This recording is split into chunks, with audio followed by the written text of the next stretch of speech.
जी नाज़रीन, अस्सलाम वालेकुम। दो तीन खबरें बड़ी शदोमत के साथ चैनलों पर चल रही हैं। एक तो ये है कि सीटें किसकी कितनी है।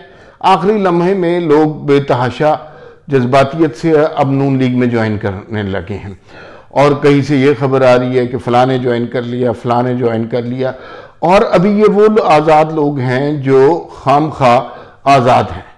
अभी पीटीआई के मेंबर्स की बारी नहीं आई। पीटीआई के मेंबर्स जब आएंगे तो फिर वो ये तादाद अचानक बहुत बढ़ जाएगी, क्योंकि मुझे यूं लगता है कि रियासत ने इमरान खान को दोबारा चांस नहीं देना और ये जो 90-91 अरकान है ये तितर बितर होते हुए नजर आएंगे और 5 साल के लिए एक हुकूमत कायम होने जा रही है।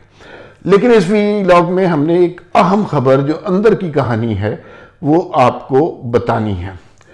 अच्छा, लेकिन उससे पहले जो मुख्तलिफ जगह से एहतजाज की कुछ कॉलों के बारे में भी सुना जा रहा है कि फलां जगह एहतजाज हो रहा है, फलां जगह एहतजाज हो रहा है। सच कोई बहुत ज़्यादा एहतजाज की कैफियत नहीं नज़र आई। इक्का दुक्का कहीं ना कहीं एहतजाज की कैफियत नज़र आई है और उसको भी कंट्रोल कर लिया गया है। वो ऐसा नहीं है कि खुला छोड़ दिया गया है, लेकिन उस पर गहरी नज़र रखी जा रही है।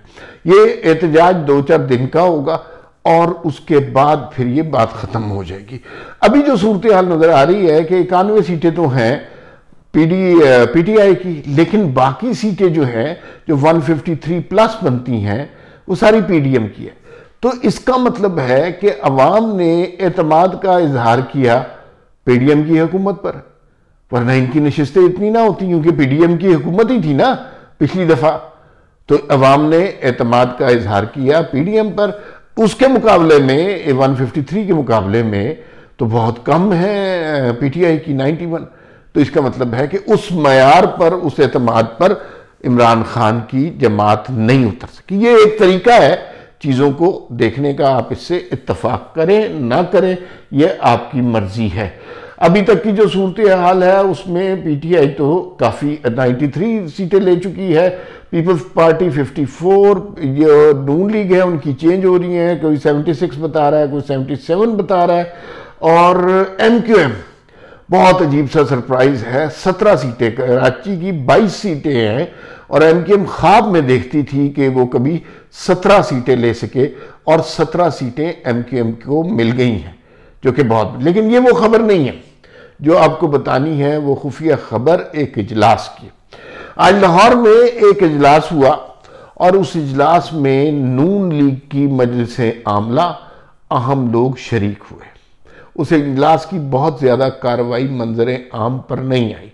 हम आपको ये बताने की पोजीशन में हैं कि उस इजलास में क्या क्या गुफ्तगू हुई, किन किन नकात पर बात हुई और फिर उसके बाद क्या फैसले हुए। लेकिन ये इजलास याद रखिएगा, ये एमक्यूएम के साथ मुज़ाकरात का इजलास नहीं है, ये काफ लीग के साथ मुज़ाकरात का इजलास नहीं है, ये पीपल्स पार्टी के साथ मुज़ाकरात का इजलास नहीं, क्योंकि उन मुज़ाकरात के बाद एक अलामिया जारी हुआ।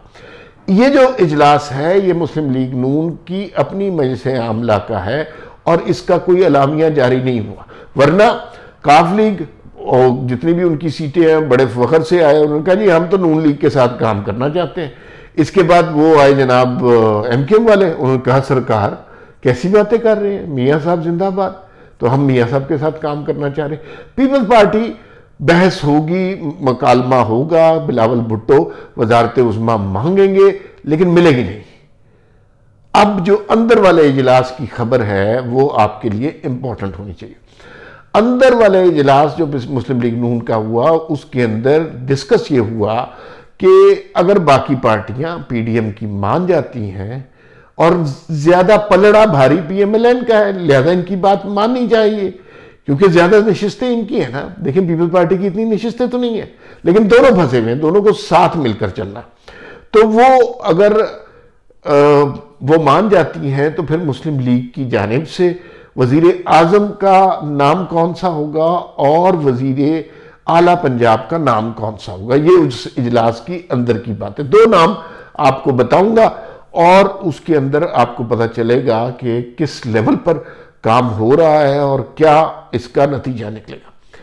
अच्छा, जिस तरह की ये खिचड़ी हुकूमत बननी चाह रही है, इसमें नवाज शरीफ साहब ने ये फैसला किया कि वो कम से कम इस खिचड़ी हुकूमत का हिस्सा नहीं बनेंगे। वो तो कहते थे कि हमें सादा अक्सरियत दें ताकि मैं जमातों के पास जाके सारा दिन मिन्नतें ना करता रहूं, कोई अपने स्ट्रांग विल पर फैसले कर सकूं।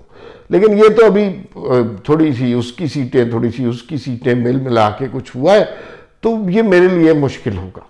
तो फिर इस सिचुएशन में फैसला ये किया गया कि शहबाज शरीफ को पिच किया जाए वजीर आजम के लिए। शहबाज शरीफ स्ट्रांग आदमी है, लेकिन उनका वजारत उज़्मा का ट्रैक रिकॉर्ड बहुत ख़तरनाक है। 16 माह की हुकूमत में उन्होंने बड़ी तबाही मचाई है और लोग PMLN से जो नफरत करने लगे हैं या उससे पीछे हटे हैं, उसकी वजह वो 16 माह की हुकूमत है। अब आप चलाना चाह रहे हैं शहबाज शरीफ को 5 साल शहबाज शरीफ साहब चलेंगे, तो देखिए उसके बाद क्या हाल होगा, क्या सूरत हाल होगी। क्योंकि शहबाज शरीफ साहब ने सर उठा के जीना नहीं सीखा।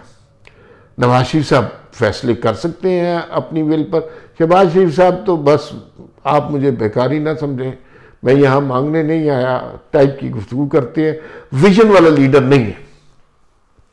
लेकिन अगले इलेक्शन के लिए ये कैंडिडेट वजीर आजम के लिए पिच हो रहा है। अब मसला आ गया पंजाब का। पंजाब बड़ा मुश्किल एरिया है। पंजाब गवर्न करना एक्चुअली पाकिस्तान गवर्न करने के मुतरादिफ है। पंजाब में सूरत हाल ये है कि अच्छे कैंडिडेट हैं, लेकिन शरीफ फैमिली बहरहाल अपना ही कैंडिडेट लाएगी। उसमें हमजा शहबाज और मरीम नवाज के दरमियान बड़ा सख्त मुकाबला। मरीम नवाज डिसाइड करेंगी कि वो सेंटर में रहना चाहती हैं या प्रोविंस में।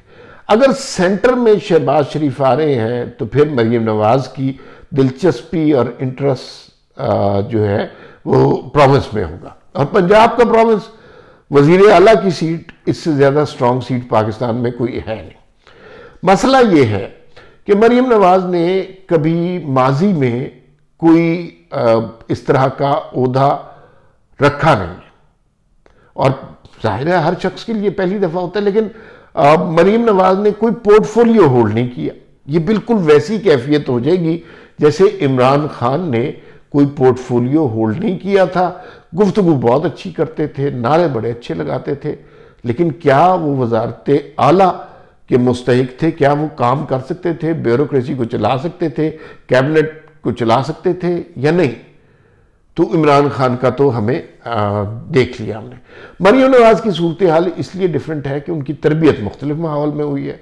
उन्होंने अपने बाप को 3 दफ़ा वज़ीर आज़म देखा, अपने चचा को वज़ीर आला देखा, वज़ीर आज़म देखा, अब मिनिस्टर वगैरह सारा दिन उनके पास गिर्द गिर्द यही लोग होते थे, तो लिहाजा उनकी तरबियत मुख्तलिफ है। लेकिन फिर भी बहुत मुश्किल फैसला होगा PMLN के लिए कि वो मरीम नवाज को वजारत आला के लिए पंजाब में लेके आए। अगर आए तो फिर जाहिर है वो वरासती सियासत वाली बात होगी कि मरीम नवाज और चचा जो है वो वजीर आजम, भतीजी वजीर आला, इस पर नेगेटिव कमेंट होते हैं और बड़े नेचुरल होते हैं, लोगों के दिल दुखते हैं। एक और उस इजलास में ये फैसला हो गया बहरहाल कि मरीम नवाज जो है वो कैंडिडेट होंगी वजारत आला के लिए पंजाब में। लेकिन एक और नाम जो गर्दिश में है वो मलिक अहमद खान का है। कसूर से, खड्डियां से इनका ताल्लुक है। अच्छे पढ़े लिखे आदमी हैं, बोलते भी अच्छा है, मुखलिस आदमी है और राब्ते वगैरह भी इनके ठीक है, तो इनका नाम भी पिच किया जा रहा है। मेरे से दायरा किसी ने मशवरा नहीं किया, लेकिन तजुर्बे, अब मलिक अहमद खान का भी मिनिस्ट्री का तजुर्बा हो सकता है, वजारत आला का तजुर्बा नहीं। अगर मैं आप मेरे से मशवरा करें तो साद रफीक को प्रोविंस में लड़ाएं और साद रफीक को वजीर आला बनाएं। उससे ज़्यादा मेहनती, डेडिकेटेड, ऑनेस्ट आदमी है ही कोई नहीं PMLN में। उनके साथ इख्तलाफात हैं, वो इसलिए कि वो सच बोलते हैं, लेकिन उनकी ऑनेस्टी, डेडिकेशन, लॉयल्टी पर किसी को कोई एतराज़ नहीं है, शक नहीं है। दूसरा ये है कि जो रेलवे जैसे इदारे को, जैसे बर्बाद इदारे को रीवैम्प कर सकता है और ओवरहॉल करके उसे प्रॉफिटेबल कर सकता है, तो पंजाब यकीनन उसके लिए आसान होगा। और उन्होंने कई दफ़ा मिनिस्ट्रियां हैंडल की हुई हैं, पीआईए भी उनके पास था, लेकिन वो ज़्यादा कुछ पीआईए के बारे में कर नहीं सके। तो ये सिचुएशन है। उस इजलास में असल खबर जो आई है वो ये कि वज़ीर आज़म के लिए शहबाज शरीफ और वज़ारत आला के लिए मरियम नवाज़ का नाम पेश किया जा रहा है। फिलहाल इतना ही, फिर मुलाकात होगी। अल्लाह हाफिज़।